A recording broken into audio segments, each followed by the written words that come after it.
का सारथी। नमस्कार, आप देख रहे हैं के न्यूज का खास कार्यक्रम मनोहर सरकार तरक्की अपार।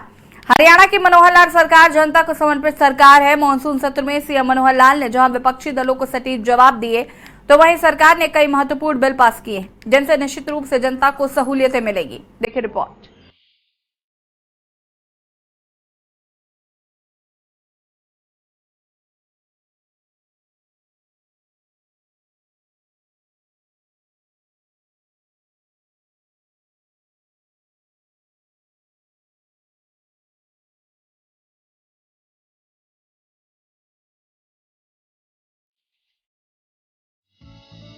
हरियाणा विधानसभा का मॉनसून सत्र काफी अहम रहा।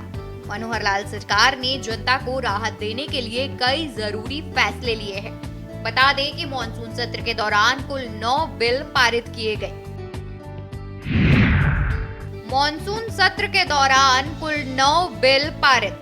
हरियाणा माल और सेवा कर संशोधन विधेयक 2023,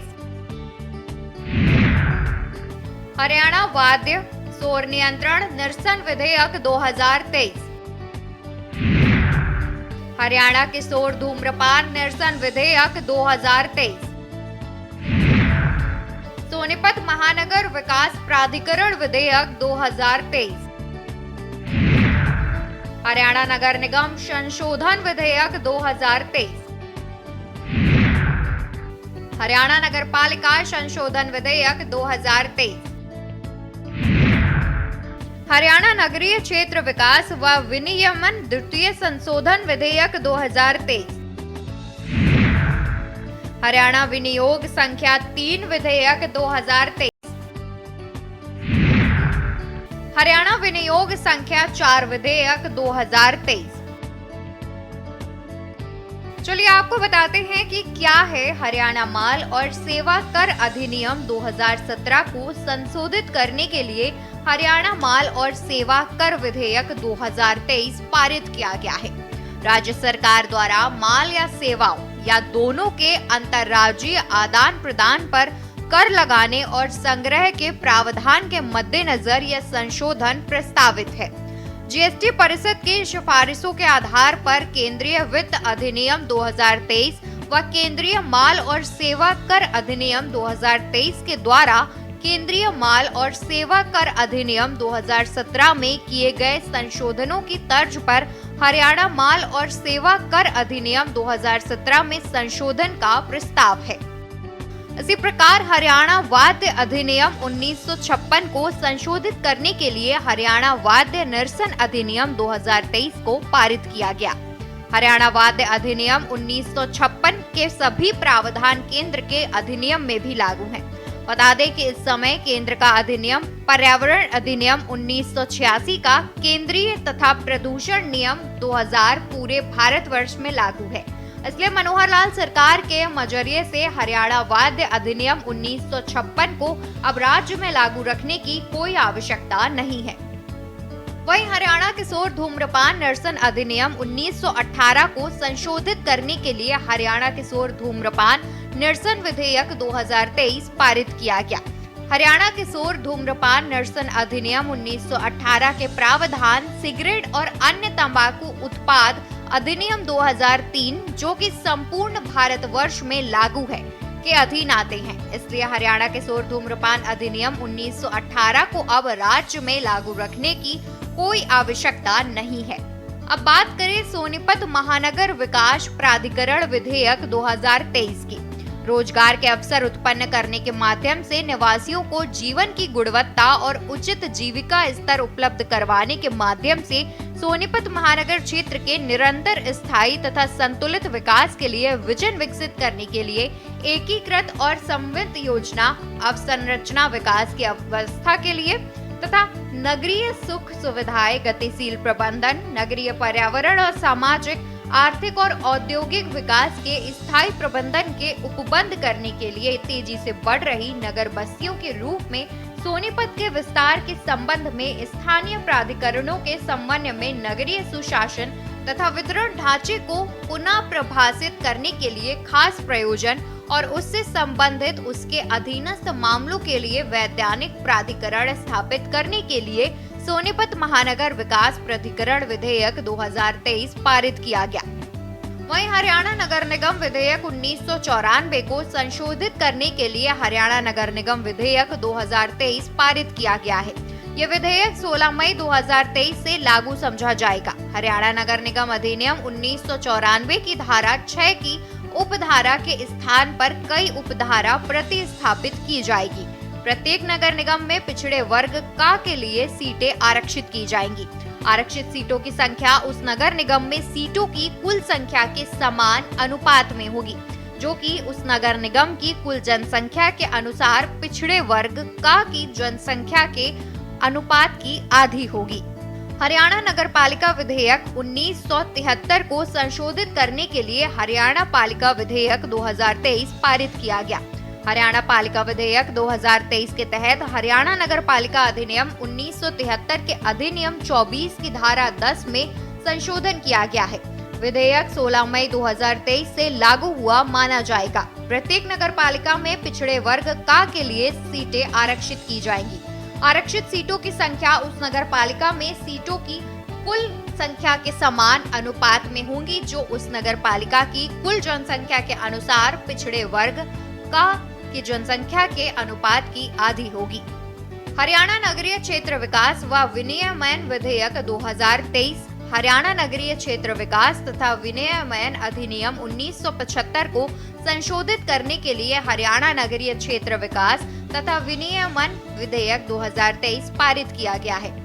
बता दें कि हरियाणा नगरीय क्षेत्र विकास तथा विनियमन अधिनियम 1975 की धारा 3 के तहत किसी भी कॉलोनी में स्थानांतरण, बिक्री, उपहार, विनिमय या पट्टे के प्रयोजन के लिए स्वतंत्र आवासीय और वाणिज्यिक फ्लोर के पंजीकरण की स्वतंत्र के रूप में अनुमति दी जाएगी, बशर्ते कि आवासीय आवास इकाई या वाणिज्यिक इकाई के तहत भूमि के किसी भी उप विभाजन की अनुमति नहीं दी जाएगी और पंजीकरण प्रत्येक मंजिल पर केवल एक आवासीय आवास इकाई या वाणिज्यिक इकाई तक सीमित होगा।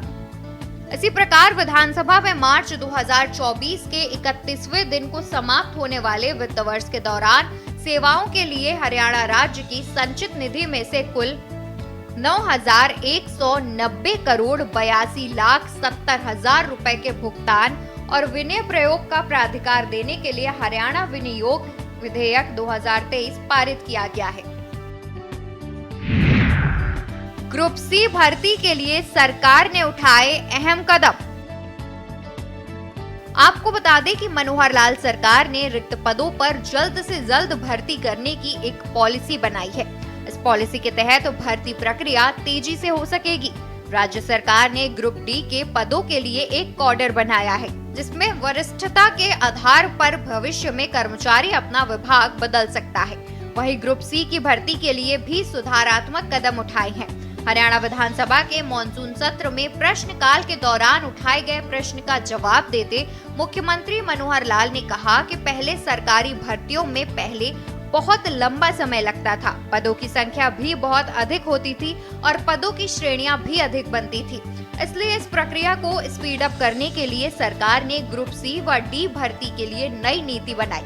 उन्होंने बताया कि इस नई नीति के तहत ग्रुप डी पदों का एक कैडर बनाया और परीक्षा ली जाएगी।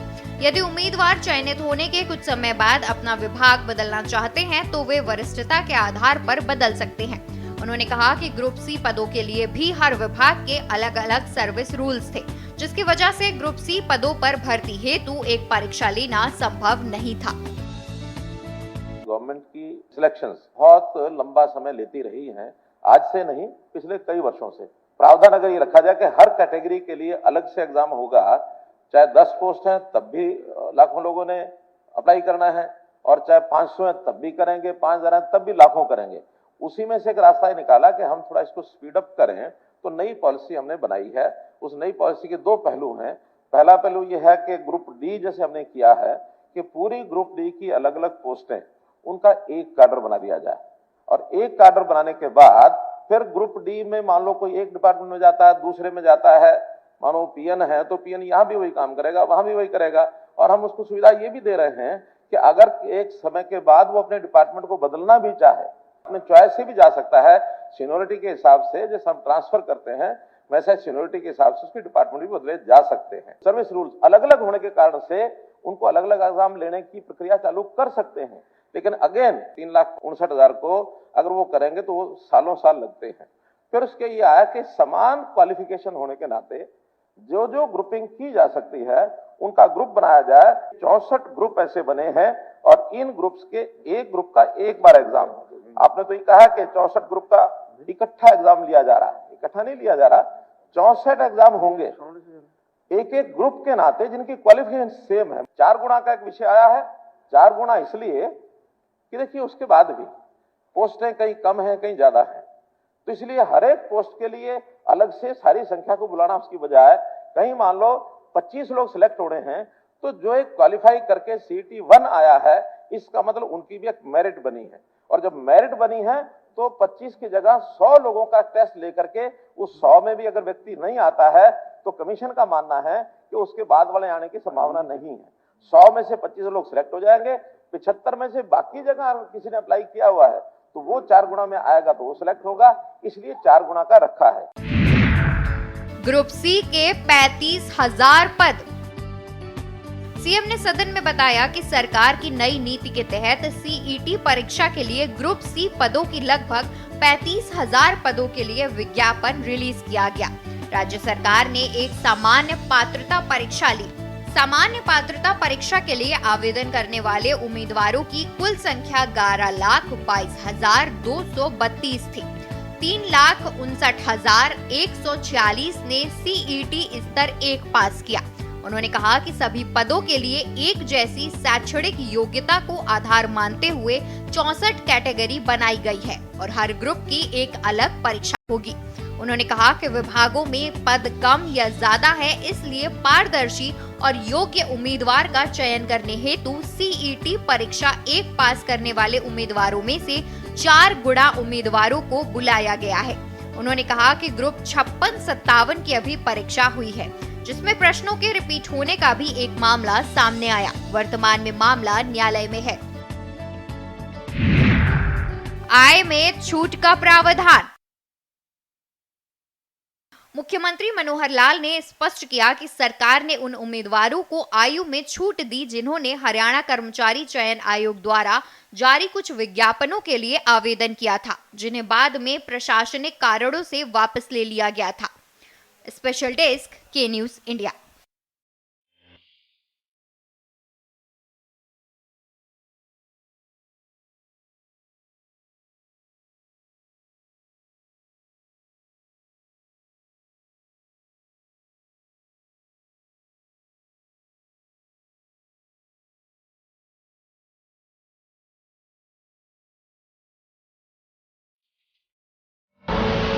आप देख रहे हैं के न्यूज, खबरों का सारथी। शादी का किचन महके जहां, गोल्डी किचन किंग मसाले 100% हो वहां। जहां जाए रिश्ते बनाए गोल्डी मसाले। जुनून कुछ ऐसा सबको पसंद आए वैसा। अजीब है अजूबों का जहान, रोज देखेगा हिंदुस्तान। मनोरंजन नहीं सस्ता, तभी तो खास है वायरल अड्डा। देखते रहिए सिर्फ के न्यूज इंडिया पर। आप देख रहे हैं के न्यूज, खबरों